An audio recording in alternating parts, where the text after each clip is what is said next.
après une longue absence avec cette vidéo qui est un 3 en 1 pour me faire pardonner. Dans cette vidéo, il y aura, premièrement, je montre la fin d'un tuto que j'avais fait sur comment se boucler les cheveux sans chaleur, ce qui est donc ce résultat. J'avais eu un problème au niveau de l'enregistrement et toute la fin en fait où j'enlève les petits bigoudis n'a pas été filmée. Donc dans le tuto initial, il manque la phase finale, celle où j'enlève les bigoudis. Comme j'ai eu quelques commentaires qui m'ont dit on aurait bien aimé voir la fin, j'en ai profité pour vous filmer comment enlever ces bigoudis de manière à avoir cette chevelure de rêve. Au passage, pour ceux et celles qui ne me connaissent pas, j'ai les cheveux plutôt raides. Plutôt plus raides que plutôt plus bouclés. Ou plutôt plus quelconque. Ça veut rien dire ce que je viens de dire. Si vous voulez découvrir le tuto dont je vous parle, rien de plus simple. Premièrement, je le mettrai en barre d'infos, juste en bas. J'ai toujours aimé dire ça. Juste en bas dans la barre d'infos. Sinon, il vous suffit de cliquer sur le nom de ma chaîne, de toute façon à laquelle vous allez cliquer sur abonner, parce que bien évidemment vous allez vous abonner. Tu vas t'abonner? Non mais abonne-toi, s'il vous plaît. Et donc vous trouverez parmi toutes les vidéos que j'ai faites, il n'y en a pas non plus 115 000, donc vous allez les retrouver très facilement. C'est celle qui s'intitule, il me semble, tuto comment se boucler les cheveux sans chaleur. Ensuite, dans cette vidéo, je teste l'infaillible. C'est de l'autre côté, je teste l'infaillible Total Cover de chez L'Oréal. Au niveau de ses promesses, ce fond de teint assure une couvrance totale et parfaite et un fini mat. Voilà. Ça va un petit peu commencer à m'énerver tous. J'ai pas mal de petites imperfections, de rougeurs, de petits boutons, de trucs comme ça dégueulasses. Voulant voir s'il était efficace, je l'ai testé. Je l'approuve, il est vraiment très bien. Il a une bonne tenue, effectivement une bonne couvrance. Contrairement à ce qu'on pourrait penser, et c'est un bon point, c'est un fond de teint qui est très léger. C'est comme une seconde peau quoi, on le sent même pas. Hein. La seule chose c'est que pour le sans transfert, on repassera, hein, parce qu'effectivement il suffit que vous frottiez à un pull blanc et là c'est mort. Mais à part ça je l'apprécie beaucoup. Voilà, on peut mettre qu'une couche, on peut en mettre deux si on veut renforcer ce côté couvrant, si c'est un maquillage de journée, de soirée, parce que oui, vous pouvez le porter en journée, sans que ça fasse paquetas los chiquetas. Et pour terminer, pour ne pas finir en si bon chemin, je vous ai fait un petit tuto maquillage, donc de ce maquillage, tout simplement le look que j'ai ici, le look. Look at me now, look at me now, oh, I get paper. Je vous conseille de regarder cette vidéo. Non, je t'oblige à regarder cette vidéo. Pas de mais. Après je m'étonne d'avoir ce genre de commentaires. Tu peins trop dans tes vidéos. Ouais, et alors? C'est parti, mon kiki. Pour commencer ce tuto, vous aurez besoin d'une tête dégueulasse. C'est pour ça que j'ai sorti la mienne et que je suis en train d'hydrater avant donc l'application du fond de teint.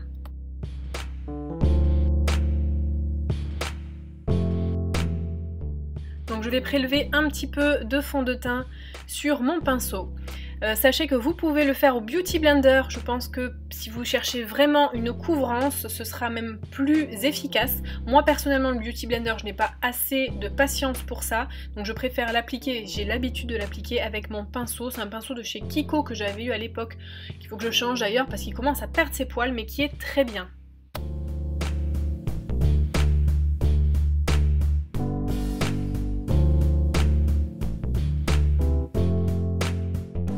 Vous voyez qu'avec une couche, le résultat est parfaitement convenable. Ça suffira pour un maquillage de journée. Donc là, je rajoute une deuxième couche puisqu'on va faire un maquillage de soirée. On va un petit peu plus travailler sur la couvrance pour optimiser le résultat.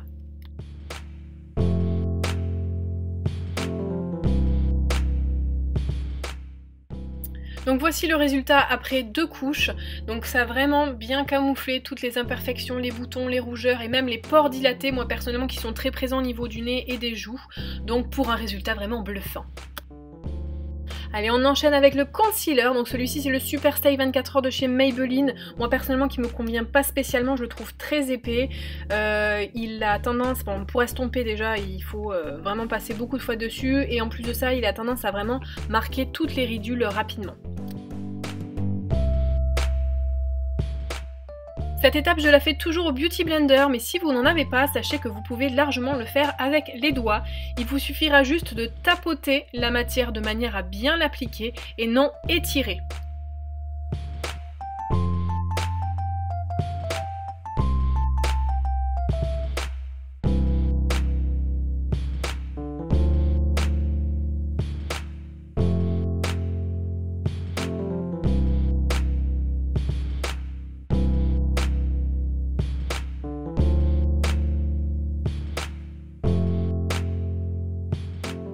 Sur ce concealer, je vais venir appliquer une poudre. Donc celle-ci, c'est celle de chez Ben Nye, c'est la Banana, qui va venir absorber en fait le gras de mon concealer et qui va optimiser la tenue.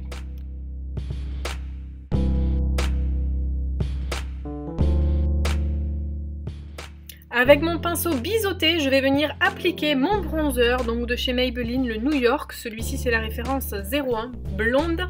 Je vais venir l'appliquer dans le creux des joues. Pour commencer, je tapote la matière de manière à la déposer et ensuite, avec des mouvements d'aller-retour, je vais venir l'estomper.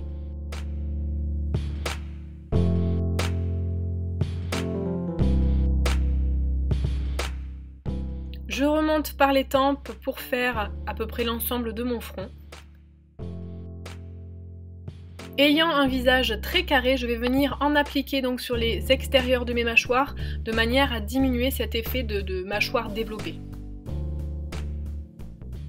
J'en mets un petit peu sur ma fossette à la John Travolta.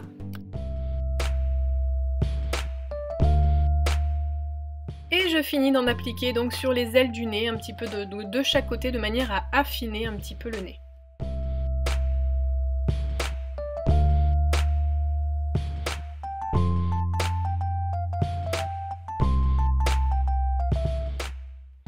Il est temps d'enlever donc la poudre Ben Nye. Avec mon pinceau, je viens donc retirer l'excédent de poudre que j'ai positionné tout à l'heure. Le teint est enfin terminé et je vais pouvoir passer donc aux sourcils. Je viens appliquer la poudre de chez Anastasia Beverly Hills qui est la Medium Eyebrow Powder Video 2. Oui, je sais, je parle bien anglais. Tu sais, petit cochon. Bon, alors je l'applique avec un pinceau biseauté plat. Sachez que je ne vous ferai jamais de tuto sur des sourcils parce que les miens sont juste horribles. Donc ne les prenez pas en exemple. Ils sont affreusement maigres, mais ils ne poussent plus. Et en plus de ça, ils n'ont aucune structure. Voilà, donc ne prenez pas exemple sur moi et surtout, don't judge me. Ne me juge pas.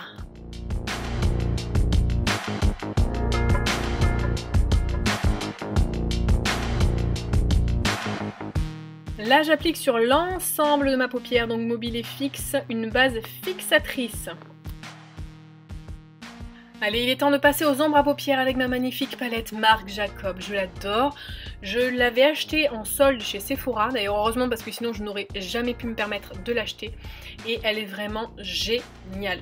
Donc les couleurs sont magnifiques. Là, je prends une ombre à paupières beige totalement neutre de manière à absorber un petit peu le gras de ma base fixatrice et favoriser en fait l'action d'estompage que je vais faire avec les autres couleurs. Là, je prélève une couleur un peu marron brique, marron orangé, que je positionne en tapotant. Premièrement, donc je laisse vraiment le trait grossier comme vous pouvez le voir. Je tapote en fait sur le creux de ma paupière.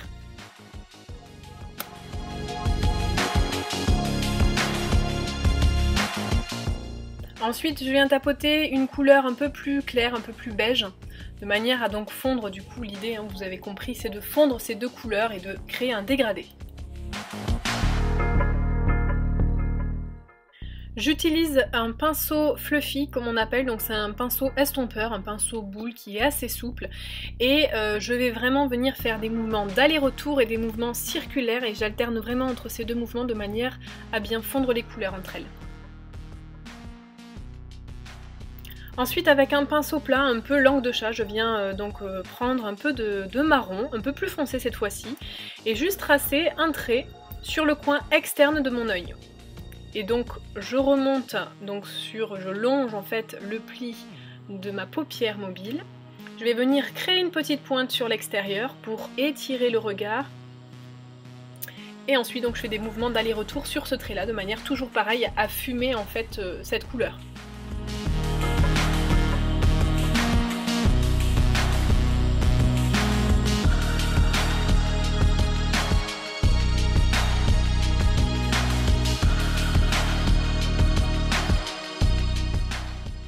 Je viens appliquer cette même couleur avec ce même pinceau au niveau de mon ras de cils inférieur.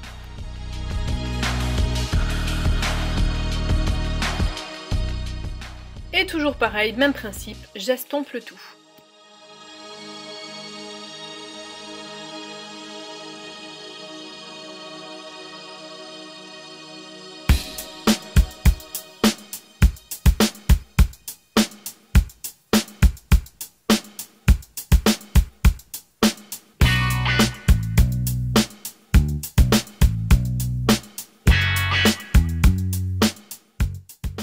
Et je réitère exactement la même chose, mais avec cette fois-ci un marron encore plus foncé.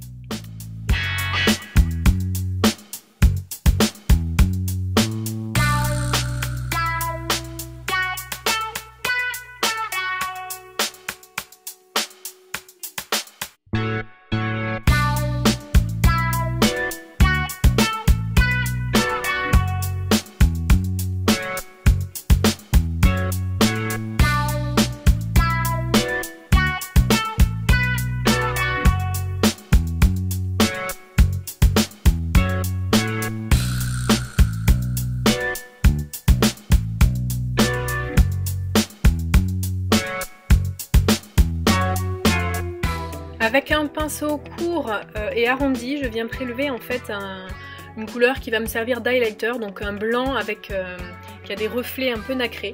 Je viens positionner sur la pointe extérieure de mes sourcils, de manière à vraiment dessiner un petit peu mon sourcil. Et je n'hésite pas à bien estomper, donc là je l'estompe un peu avec le pinceau, un peu avec le doigt, hein, et après je reprends mon pinceau fluffy pour vraiment bien fondre le tout. Pour terminer avec ces ombres à paupières, je vais venir appliquer une couleur un peu beige irisé, donc un peu pailletée, sur la paupière mobile, donc au centre et sur le coin interne. Ce qui va vraiment mettre du coup en relief tout le côté d'ombre, donc sombre, qu'on a travaillé sur la pointe des yeux, et qui va venir aussi agrandir le regard.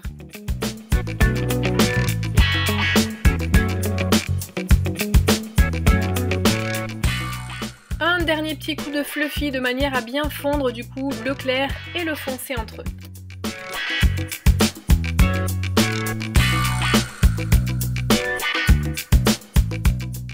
Je viens appliquer un crayon rose pâle dans la muqueuse donc inférieure de chez Anastasia Beverly Hills, c'est le Highlight Matte. Et ensuite je viens appliquer donc mon trait de liner avec mon master graphique de chez Maybelline. Donc si vous suivez un peu mes tutos, mes maquillages, etc., vous savez que j'utilise celui-ci depuis très longtemps. Je l'adore et je le recommande vraiment pour celles qui ont du mal avec le liner.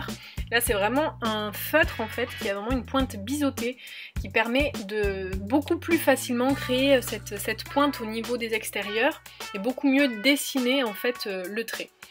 Alors si vous cherchez à faire un trait hyper fin, c'est peut-être pas le plus adapté, mais en tout cas pour faire ce genre de trait de liner comme je suis en train de faire, c'est vraiment l'idéal. Et pour terminer, il n'y a pas de maquillage sans mascara. Donc nous allons appliquer le nouveau mascara de chez L'Oréal, donc c'est le Fossil Superstar X Fiber. Vous avez deux côtés, vous avez la première étape que je suis en train d'appliquer ici qui est un mascara lambda. Et ensuite la deuxième étape qui va être plein de fibres, donc qui va vraiment apporter du volume et rajouter en fait de la longueur et du volume aussi.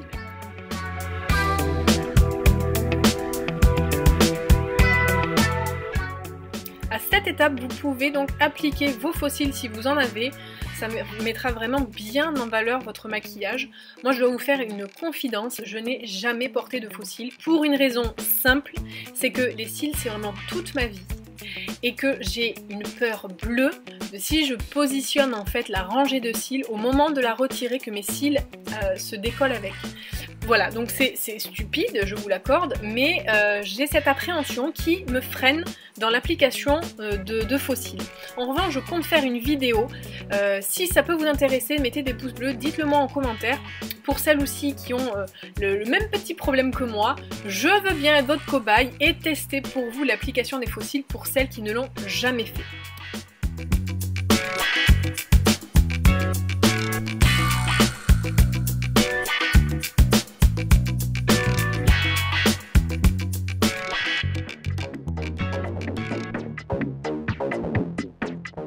J'applique mon rouge à lèvres de chez Kiko qui est un prune assez foncé, qui est de la collection Mat le numéro 12. Alors celui-ci je l'adore parce qu'il sèche rapidement sans assécher ses lèvres et il a une super tenue. Et en plus de ça c'est un rouge à lèvres mat et je ne porte quasiment que des rouges à lèvres mat. Donc là j'en mets vraiment que sur les bordures et je laisse volontairement donc le cœur de mes lèvres sans rouge à lèvres.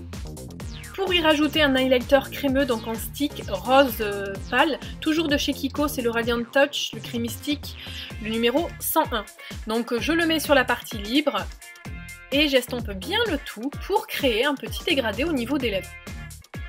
Là je fais des petites finitions, donc je viens ajouter un petit peu d'highlighter donc sur la ossature de mes pommettes et l'arête de mon nez. Je repasse un petit peu de bronzer comme au tout début, donc avec le New York de chez Maybelline, de manière à vraiment homogénéiser tout ça. Avant d'appliquer donc mon blush, donc toujours de chez Kiko, c'est un blush qui est un petit peu irisé, c'est une collection qui n'existe plus, c'est la collection Rock et c'est le numéro 5 Sound Coral. Et voilà, nous avons enfin terminé ce make-up. À présent, on va pouvoir s'occuper de nos cheveux. Vous allez comprendre pourquoi je portais un bandana tout au long de la vidéo. Tout simplement pour abriter mes petits big body posés donc la veille au soir. J'ai passé la nuit avec. Si vous voulez savoir comment j'ai posé mes big body, il vous suffit de regarder la vidéo dont je vous parlais qui est inscrite en lien dans la barre d'infos. Et pour les retirer, tout simplement, je les détore. Je fais coulisser ma mèche de manière à les libérer des big body. Pour l'instant, je les laisse comme ça encore entortillés, ça vous fait comme des dreads. Et je fais ça donc sur toute ma tête.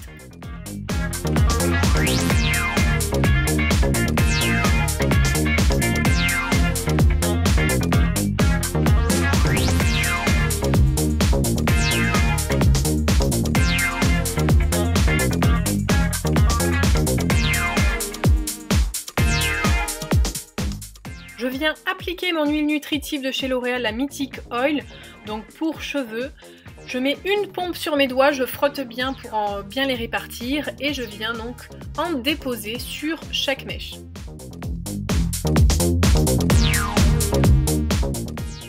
Et ensuite, je déroule mèche par mèche. Donc en sachant que pour éviter les nœuds, je vous conseille de commencer par le bas, par les pointes, et de remonter jusqu'aux racines au fur et à mesure.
Reste plus qu'à les positionner comme vous voulez, à votre goût, comme à votre habitude, ou faire une coiffure avec aussi, ça peut être hyper sympa.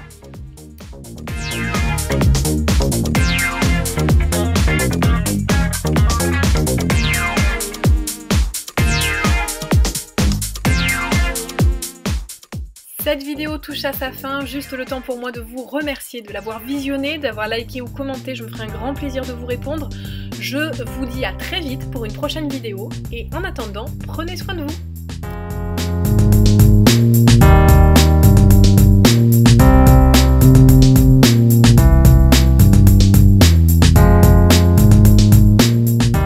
Bon, tu l'as l'as compris, ça, c'est moi. Abonne-toi à ma chaîne pour voir les prochaines vidéos. Tu peux liker aussi ma toute nouvelle page Facebook BeWorld et me suivre sur Instagram BeBeautyLife. A tout de suite sur les réseaux.